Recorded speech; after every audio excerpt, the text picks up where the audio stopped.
warahmatullahi wabarakatuh. Berjumpa dengan saya kembali, Sasa Anissa, dalam program acara yang pastinya menarik untuk disimak, Kupas Tuntas Para Psikologi bersama Kang Mas Ruhan.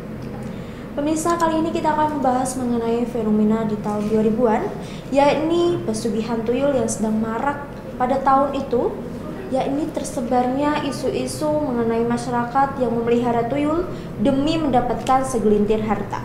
Dan kali ini saya sudah mengundang salah satu pakar yang pastinya ahli di bidangnya, yakni Kang Mas Ruhan.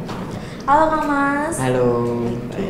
Nah Kang, mengenai pesugihan tuyul Kang, mungkin bisa dijelaskan sendiri apa sih yang dimaksud dengan pesugihan tuyul Kang? Ya, di masyarakat, apalagi orang Jawa, orang Indonesia, bukan hanya Jawa juga, Kalimantan, macam-macam, seringkali mereka mencari yang namanya pesugihan tuyul. Dan paling banyak memang di masyarakat Jawa begitu. Nah, pesugihan tuyul adalah dengan cara orang untuk ingin cepat kaya dengan bantuan makhluk lain yang berupa tuyul. Tuyul itu adalah makhluk yang berupa anak kecil, di mana anak kecil itu bisa disuruh apapun kan begitu. Ya, salah satunya diminta untuk mencuri uang untuk kepada pemilik tuyul. Jadi gambarannya adalah orang-orang yang ingin cepat kaya dan memelihara tuyul. Nah, sebenarnya tuh tuyul itu apa sih Kang? Apakah jelmaan jin ataukah justru ilmu makhluk gaib yang lainnya gitu kan? Ya, tuyul adalah sejenis makhluk astral berupa jin biasanya yang berusia anak kecil. Berusia anak kecil. Ya. Jadi anak-anak kecil. Nah, tuyul ini macam-macam, ada yang jahat, ada yang baik. Karena dia anak kecil. Kalau dia semakin dewasa dan dia punya pemahaman baik, maka dia baik. Ya seperti manusia anak kecil lah. Ada yang suka mencuri, maka dia jalan mencuri. Ada yang tidak suka mencuri, maka dia mengajarkan untuk tidak mencuri. Tapi kebanyakan tuyul-tuyul yang diajak dirawat oleh manusia, mereka yang memang diajak mencuri sebagai pesugihan. Jenisnya macam-macam, bisa itu tadinya dari anaknya jin, atau mungkin tadinya dari ruhnya anak yang meninggal dunia, atau anak bayi yang masih di kandungan mau lahir, bisa juga macam-macam. Oke. Nah, apakah anak manusia yang meninggal itu bisa langsung jadi tuyul secara otomatis atau bagaimana Kang? Tentunya tidak semua. Biasanya ya memang anak-anak yang dikorbankan. Anak-anak yang dikorbankan secara sengaja, sebagai tumbal, atau mungkin anak-anak yang memang meninggalnya tidak wajar. Digugurkan mungkin Kang? Bisa juga ya. Kadang jadi tuyul. Tapi yang paling banyak jenis tuyul yang jahat itu adalah memang jenis tuyul yang anak-anak jin. Anak-anak jin. Itu yang biasanya bisa diajak jahat begitu. Nah, kemudian siapa saja sih Kang yang bisa melakukan pesugihan tuyul? Hampir semua orang bisa, asal dia mau resikonya. Dan tentunya di tempat yang tepat. Tetapi ya itu tidak kita sarankan karena berbahaya, karena beresiko. Karena pesugihan tuyul itu punya resiko dunia akhirat. Dan siapapun yang mau melakukan itu, ya asal dia mau resikonya, memungkinkan bisa. Tetapi tanggung resikonya sendiri kan. Nah, kemudian bagaimana sih Kang prosesnya? Apakah kita juga dengan melakukan bertapa ataukah yang lainnya juga? Nah, mungkin bisa dijelaskan proses dari pesugihan tuyul tersebut Kang? Betul. Ada orang yang mencari tuyul sendiri. Maka dia berproses ke gunung, ke gua di mana ada tuyul atau jin tuyul yang banyak. Ya, dia melakukan persembahan gitu. Ada juga yang memang mereka beli dari paranormal atau dari orang pintar yang memang menjual tuyul. Apakah Kang Mas Ruhan juga menjual tuyul? Tidak. Kalau saya tidak menyarankan. Hanya tertentu ya, paranormal ya Kang ya. Betul. Dan malah kalau di para psikologi kita tidak memperbolehkan karena resikonya yang sangat tinggi dan kita tidak mengizinkan untuk transaksi sebuah tuyul. Karena lebih banyak berdampak negatif ya Kang ya? Banyak negatifnya begitu. Nah, mengenai tujuan sendiri, apakah hanya untuk mencuri ataukah ada tujuan lain-lainnya Kang? Pastinya orang-orang yang pengen punya tuyul atau yang memiliki tuyul ya pastinya untuk kekayaan. Nah, kekayaan namanya tuyul nggak bisa kerjanya nyuri ya, otomatis mencuri harta orang lain. Gitu. Nah, biasanya yang pernah saya dengar nih Kang, tuyul itu tidak semuanya mengambil uang, misal satu brankas itu isinya 1 M gitu kan. Nah, dia nggak ngambil semuanya Kang gitu. Ya, dia mengambilnya hanya beberapa lembar. Oh gitu, kenapa itu Kang? Ya karena kemampuannya segitu. Namanya anak kecil mana mungkin dia bisa Nggak ngambil bisa paham ngitung semua. gitu Nggak bisa ya. ngitung, dia ngambilnya 1, 2, 3 lembar. Tapi Tapi kalau, terus rutin tiap hari kan juga iya. banyak gitu. Tiap hari misalkan satu rumah ngambil 200.000, 300.000, 500.000, lah berapa rumah? Terus tiap hari. Nah, itu kan. Beda lagi kalau maling ya Kang ya. Nggak beda. Biasanya ngambilnya lebih banyak malah. Wah, maling bisa ngerampok ya, bisa lebih Oke. banyak begitu. Karena dia orang dewasa. Nah, tuyul ini kan anak kecil ya. Nah tadi Kang Mas Rohan bilang bahwa resiko ditanggung sendiri. Iya. Resiko kan. Apakah ada dampak tersendiri bagi yang memelihara tuyul Kang? Ya, pastinya karma. Karma ya. Ya, akan Selain kembali karma, karma. Ya, jadi bisa saja nanti anak cucunya yang hidupnya sengsara. Oke. Itu kan. Atau dia punya sesuatu penyakit atau mungkin dia juga berisiko meninggal dengan cara yang tidak wajar. Itu yang pertama. Yang kedua, resiko di akhirat. Karena itu haram, di akhirat disiksa oleh Tuhan yang Maha Kuasa. Karena apa? Mencuri, dan yang diajak mencuri makhluk lain juga pula, gitu kan. Dan dia dengan kaya yang tidak wajar. Nah, itu resikonya dunia akhirat. Tapi bukan berarti orang yang kayak mendadak itu memelihara tuyul ya Kang ya. Belum tentu juga. Iya, ini yang biasanya terjadi di masyarakat Kang. Iya. Kebanyakan masyarakat yang tiba-tiba kaya. Nah, kita kan nggak tahu ya Kang, yang Iya. masyarakat awam nggak mungkin kita tanya.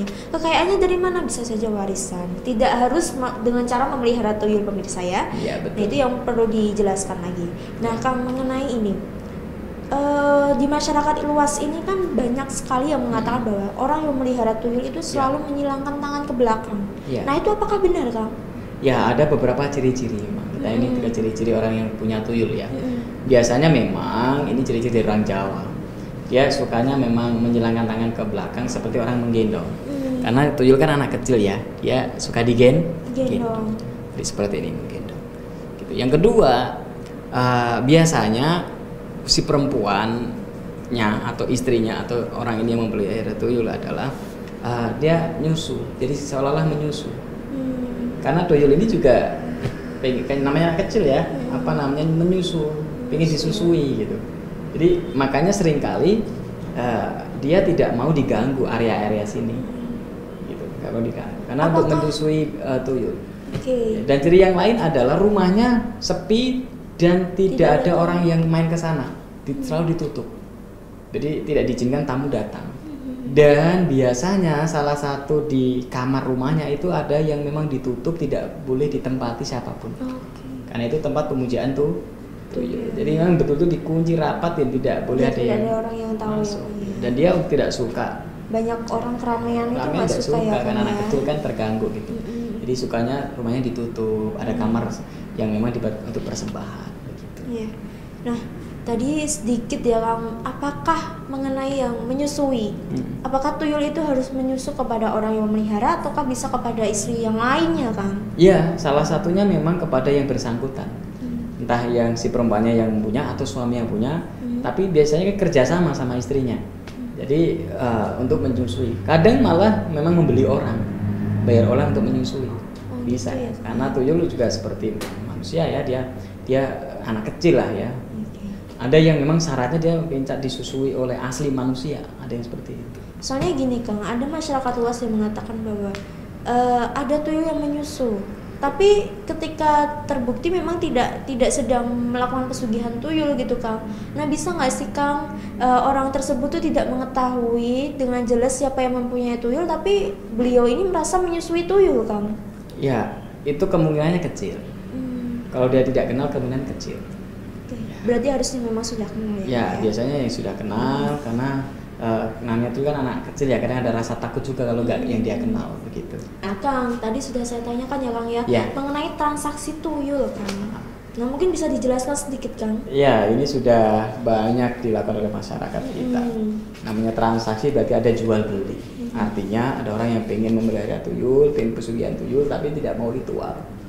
Dia beli kepada paranormal atau orang-orang yang terbiasa menjual tuyul untuk pesugihan begitu. Walaupun kadang-kala orang mencari tuyul hanya sebagai teman, tapi seringkali memang untuk pesugihan, untuk diajak mencuri. Nah, transaksi tuyul ini berbagai macam, ragam. Ada di setiap daerah berbeda-beda. Tetapi ya tentunya ya beresiko. Baik yang menjual tuyul ya beresiko, baik yang beli tuyul juga beresiko. Karena tuyul ini makhluk lain, makhluk jin yang dimana tidak berupa manusia, apalagi diajak mencuri. dan itu banyak terjadi transaksi atau jual beli tuyul. Oke, nah ini buat pemirsa yang sudah memiliki tuyul ya, bagaimana cara merawatnya Kang? Ya, merawat tuyul tersebut tentunya sulit ya, tidak mudah merawat tuyul itu, karena satu dia anak kecil ya, kedua dia makhluk lain gitu. Tadi contoh dia minta menyusui, biasanya dia mintanya menyusui si pemilik. Misalkan pemiliknya perempuan minta menyusui perempuan. Dimandiin juga kah? Iya, jadi kalau yang punya tuyulnya laki-laki minta menyusui ke istrinya, kayak terus anaknya kalau sendiri. perempuan apakah suaminya Kang? Iya, perempuan sendiri begitu. Oh, perempuan. Okay. Jadi intinya keluarga itu menyusui gitu, terus juga memandikan, ngasih makan, bisa nggak sih Kang menyusuinya ke anak Kang? Iya, nggak bisa. Nggak bisa ya, harus yang dia kenal dan dia dewasa. Dan juga minta mainan juga begitu. Okay. Ada mainan juga persis anak kecil. Nah, mengenai mainan dan tadi ya Kang menyusui dan lain-lain, kemudian apa sih Kang yang paling disukai oleh tuyul Kang? Ya, tentunya yang paling saya itu menyusu. Menyusu ya? Iya, karena selain itu ya. Kang, karena saya gini, kalau film-film di televisi itu kan banyak sekali ya Kang yang beredar. Nah itu kan ada yang permainan seperti ikan, kelereng dan lain gitu. Nah mungkin ada yang lainnya kan? Iya seperti itu. Jadi dia suka menyusu, kadang menangis, kadang juga ngambek juga, marah juga. Terus makan makanan tuyul lah ya. Terus ada juga yang makanannya memang bahaya juga, darah itu ada juga, makanannya sus darah ada. Terus ada juga yang memang dia minta mainan yang aneh-aneh begitulah ya, mainan yang kadang membahayakan untuk orang lain juga begitu. Dan sangat-sangat sulit loh ya, itu harus merawat 24 jam gitu. 24 Nah mungkin nggak sih Kang orang-orang yang memiliki tuyul itu tuh melakukan tumbal Kang? Jadi dengan cara tadi karena menyukai darah ya Kang ya makanannya. Ya, terkadang dia harus melakukan sebuah tumbal. Karena dan tumbal yang paling terbesar harusnya transaksi, karena kadang meminta syarat tertentu. Termasuk tadi ya Kang tumbal dari anak pun bisa ya Kang ya. Kadang anak atau mungkin tumbal yang lain. Karena pesugihan-pesugihan yang menggunakan jin tentunya memang ada tumbalnya, ada risiko. Nah, tadi mengenai apa yang disukai oleh tuyul. Sekarang apa yang tidak disukai oleh tuyul Kang? Ya, banyak juga yang tidak disukai oleh tuyul. Apa itu, misalkan bawang merah, bawang putih. Dia nggak suka baunya bawang merah, bawang putih. Hampir semua jin lah ya. Dia takut dengan bawang merah, bawang putih. Al-Quran. Jadi kalimat-kalimat lafal Allah, Al-Quran dia tidak suka. Al-Quran, nah saya sedikit ini, kebanyakan masyarakat itu punya Al-Quran, tapi tidak dibaca Kang. Nah itu juga mempengaruhi nggak sih Kang? Iya, satu ya hanya sebagai pajangan kan. Kalau sebagai pajangan, tuyul bisa lewat yang tempat lain. Kalau Al-Quran sering dibacakan di rumah, dia kan panas, dia takut ke rumah itu begitu. Dan masih banyak lainnya yang tidak disukai oleh tuyul. Nah, ini mengenai bagaimana sih Kang mengetahui keberadaan tuyul tersebut? Mungkin di dalam rumah kah atau mungkin di lingkungan sekitar sini juga ada tuyulnya? Ya, ada tuyul yang dipelihara tapi ada tuyul yang tidak dipelihara. Misalkan ada rumah angker, terkadang ada tuyul di situ tapi tidak dipelihara oleh orang sebagai tempat rumah tinggalnya dia. Tapi seringkali tuyul itu dipelihara oleh manusia. Makanya rumah yang tadinya bagus bisa jadi angker karena memang di situ ada tuyulnya. Misalkan ada kamar khusus untuk pemujaan tuyulnya begitu.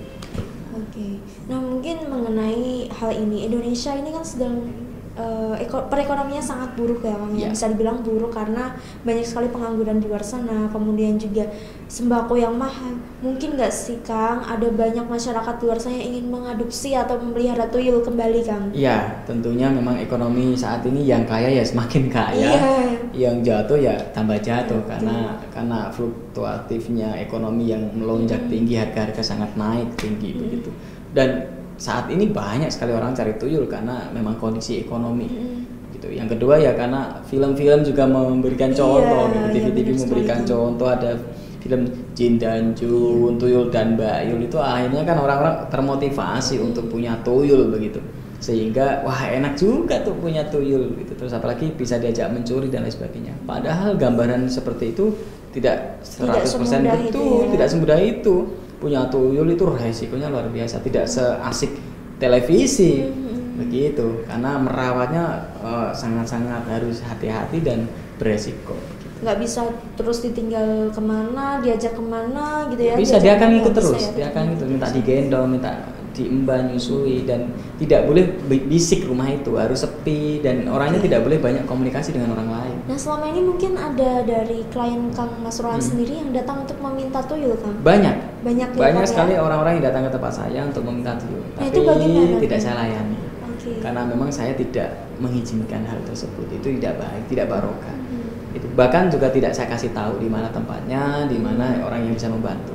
Memang saya tidak bisa melayani itu, saya tidak mengizinkan karena membahayakan orang lain.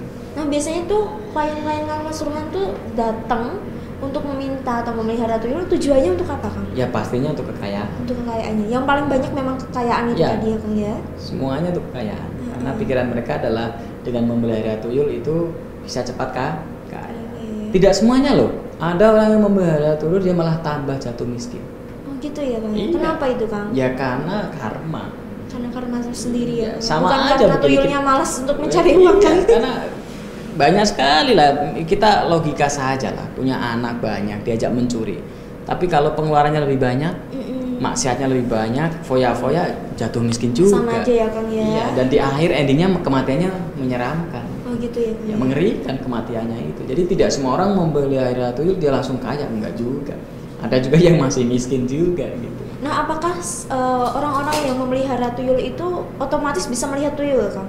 Tapi bukan hanya tuyul yang dia pelihara, tapi juga tuyul-tuyul yang lain. Kang? Memungkinkan ya. Memungkinkan untuk Ya, dia. karena dia sudah transaksi, dia sudah ada pengorbanan, dia sudah menggunakan tumbal yang bersyarat supaya bisa melihat makhluk tuyul. Nah, itu berarti mata batinnya juga sudah terbuka ya, Kang ya? Ya, bisa dikatakan bukan mata batin, tetapi pemahaman atau penglihatan dia tentang tuyul. Oke. Tapi melihat jin yang lain belum tentu bisa. Hanya sebatas melihat tuyul. Ada yang seperti itu. Tapi ada juga yang memang mempunyai kekuatan mata batin sehingga dia bisa melihat makhluk jin, makhluk halus yang lain. Nah, ini mengenai mata batin, Kang. Bagaimana sih cara kita untuk mengasah mata batin, Kang? Ya, tentunya banyak cara. Ada cara Jawa, tirakat, ya berendam di sungai, di laut, mandi kembang tertentu, terus dipendem atau dia mengubur diri, atau dengan cara Islam zikir khusus, amalan ilmu hikmah.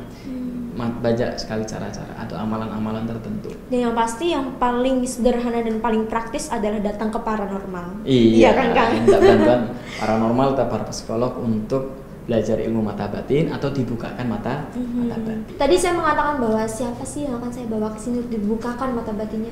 Ternyata itu tidak perlu, pemirsa, karena itu berbahaya ya, Kang ya. Bahaya. Berbahaya karena jika orang tersebut tidak kuat mentalnya, tidak siap mental dan fisiknya, itu akan berdampak kepada dirinya.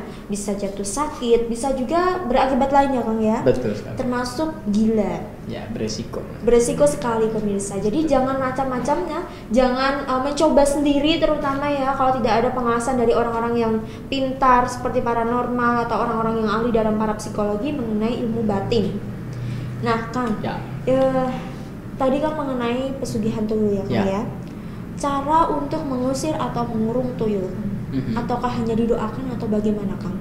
Ya, tentunya kalau untuk mengusir tuyul bisa dengan cara tadi, dikasih bawang merah, bawang putih, Al-Quran dan sebagainya. Yang kedua ya harus ada ahli ya, orang yang berilmu begitu untuk magarin gaib supaya rumah itu tidak disatroni tuyul gitu. Dan masih cara-cara yang lainnya, kasih cermin yang gede itu juga nggak suka dengan cermin. Tuyul takut dengan cermin ya, Kang ya. Terus gunting, jarum, peniti itu juga dia tidak suka. Makanya kalau ada anak bayi itu juga kasih peniti atau apa, yasin di sampingnya supaya tidak diganggu oleh tuyul atau jin yang lain gitu. Ya saya sih bersyukur, Kang, karena saya suka bercermin gitu kan. Jadi tuyul mungkin juga takut dengan takut saya. Kamu. Ya, dan untuk mengurungnya tentunya dengan alat-alat itu bisa dimasukkan ke botol, gitu ya, ke gelas, tapi dengan ilmu ya, dengan ilmu tertentu supaya dia bisa ditangkap begitu. Dan yang paling penting ya memang kalau menyimpan uang ya di tempat-tempat yang didoakan begitu, dikasih syarat-syarat tertentu supaya tidak disatroni tuyul begitu. Nah, saya juga pernah menemukan seorang teman gitu, Kang. Beliau itu menyimpan uangnya, kemudian dikasih tulisan Arab, Kang. Entah itu hanya bacaan Al-Fatihah atau Qulhu gitu kan. Apakah itu juga bisa memagari ya, Kang? Iya, karena tuyul tidak suka atau takut dia panas ya kalau ada bacaan Quran atau mungkin jimat-jimat tertentu yang anti tuyul, atau mungkin tadi kayak kembang-kembang tertentu, terus semacam bawang merah, bawang putih, terutama bawang yang lanang. Bawang yang Lanang itu tunggal, kan bawang itu kan berlapis-lapis tuh. Iya, ada iya. bawang yang satu aja tunggal sih, itu namanya bawang lanang. Itu gitu. lebih tidak disukai oleh makhluk Bawang halus. putih itu termasuk tunggal. Ya, kan ada bawang Oh, gitu putih yang ya? tunggal ya, dia satu aja gitu. Oh gitu Kecil ya. tapi satu itu bawang yang Nah lanang. biasanya tuh hanya kah ditaruh di meja atau bagaimana kah? Ya cukup ditaruh di dekat atau dengan uang yang disimpannya. Oh gitu ya. Atau kadang Taruh dompet ditaruh juga bisa. atau kadang ditaruh di rangkai itu taruh di pintu, Pintu. atas pintu supaya dia nggak berani masuk, bisa juga seperti itu. Iya iya. Nah tadi kan Kang Mas Rohan bilang bahwa cara mengusir tuyul itu bisa dimasukkan ke dalam botol. Ya, Nah itu untuk apakah menangkapnya. ditaruh di botol itu tidak bisa keluar lagi atau suatu Ya. saat bisa keluar kan? Selama botolnya dipagarin gaib, didoakan khusus, ditutup, dia nggak akan bisa keluar. Ya, tapi kalau dibuka orang ya bisa keluar. Asal Oke. tutupnya tidak dibuka atau didoakan khusus, dibuang ke laut lah. Oh gitu ya. Oh pantesan aja film-film yang berada di televisi itu biasanya gitu Seperti ya. Kang, itu, ya, dibuang ke laut memang. Iya iya. Jadi iya. asal tidak dibuka, dia tidak akan. Nah ini kemudian setelah tuyul itu terusir atau terbuang itu bagaimana kan? Ya tentunya dia dibuang ke alam Secara liar. tidak langsung apakah menjadi tuyul yang liar atau kembali kepada si Kalau pemilik atau dia bagaimana? di botol kan dia tidak bisa bergerak apapun, kayak dikurung. Tapi kalau dia hanya dipindahkan dia bisa liar di luar sana atau bisa diambil orang lain kan begitu. Tapi selama dia di botol dia dikurung. Nah kemungkinan besar bisa nggak sih Kang tuyul tersebut kembali kepada si pemelihara atau pemiliknya? Kemungkinan kecil kalau sudah dibuang Tidak karena dia bisa. sudah bisa lupa atau dia di dunia yang lain gitu. Ya, atau dirawat oleh orang yang baru. Iya. Dan seringkali tuyul itu suka main-main makanya kadang dia dijebak. Ya.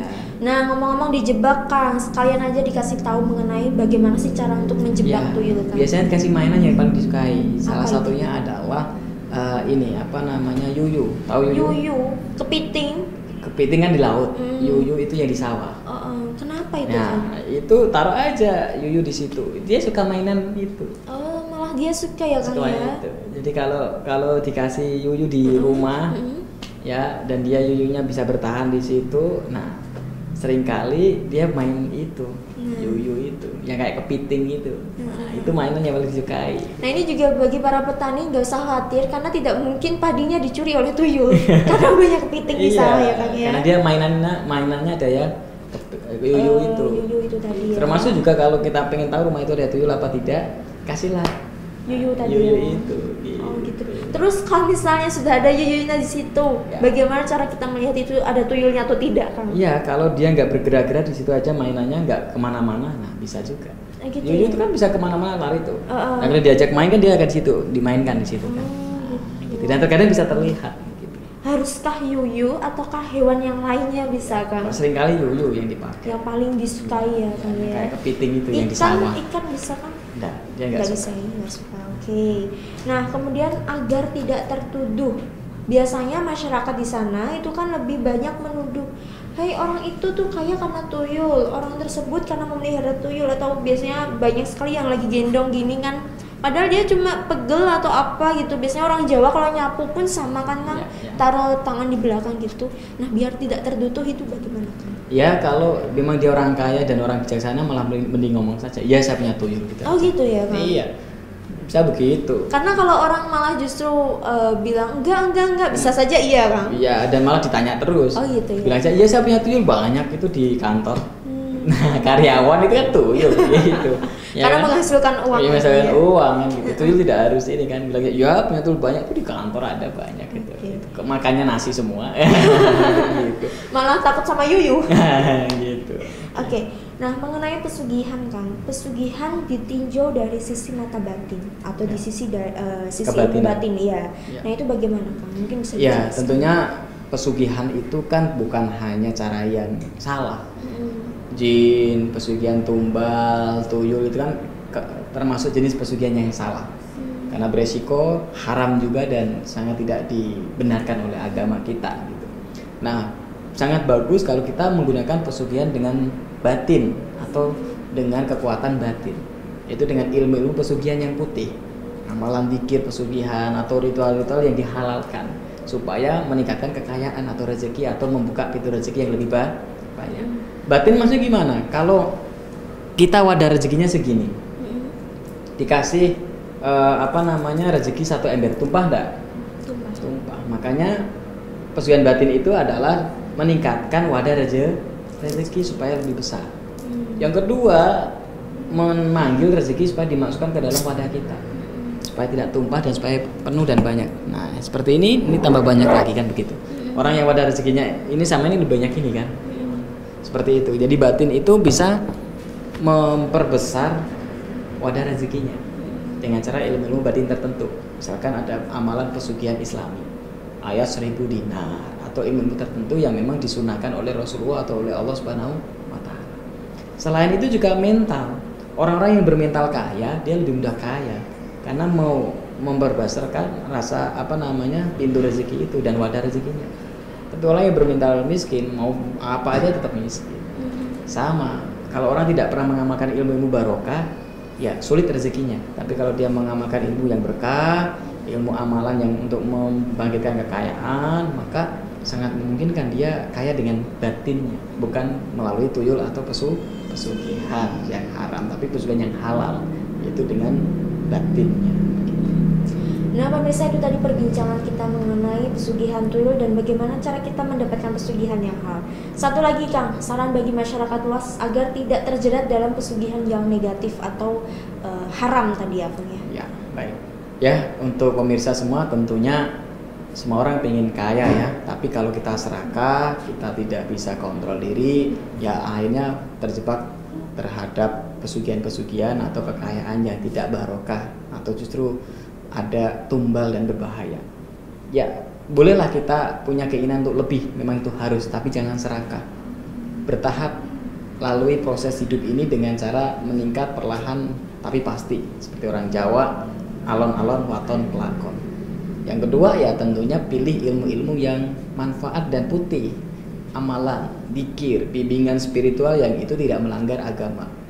Jangan sekali-sekali mencoba untuk bertransaksi dengan makhluk lain atau jual beli dengan makhluk astral, jin atau tuyul, karena resikonya sangat mengerikan. Yang pertama tentunya adalah karma yang sangat menakutkan dalam dunia ini. Yang kedua adalah karma di akhirat atau timbal balik nanti di akhirat. Kadang orang mau masuk surga tidak jadi gara-gara dia dimintai pertanggungjawabnya oleh jin atau oleh tuyul. Dan yang paling penting adalah membahayakan keluarga. Kaya itu bisa dilakukan dengan batin, yaitu konsep amal ilmu kekayaan yang halal, ilmu pesugihan yang islami atau yang dibenarkan oleh agama, dan juga mental kita tentang kekayaan. Itu yang membuat kita bisa kaya. Dan terakhir, kerja keras, tekun, disiplin, memperbaiki diri untuk menjadi orang yang kaya dengan cara yang berkah dan halal. Itu jauh lebih baik daripada dengan cara-cara yang tidak dibenarkan oleh agama kita. Ya, terima kasih Kang Mas Rohan. Kita akan tunggu kedatangannya Kang Mas Rohan untuk yang episode selanjutnya, kan? Iya. Tentunya untuk mengedukasi masyarakat di luar sana bahwa tidak semua para psikologi atau paranormal itu bersikap atau bersifat negatif ya, Kang ya. Iya. Nah, pemirsa, itu tadi perbincangan saya bersama Kang Mas Rohan mengenai pesugihan tuyul. Yang pasti kita harus menjaga keimanan kita, perkuat mental kita, tetap bersyukur, beribadah, yang pastinya harus ikhlas ya. Dan akhir kata dari saya, Sasa Anissa beserta kru, kerabat petugas yang bekerja pamit. Akhir kata dari saya, wassalamualaikum warahmatullahi wabarakatuh. Salam.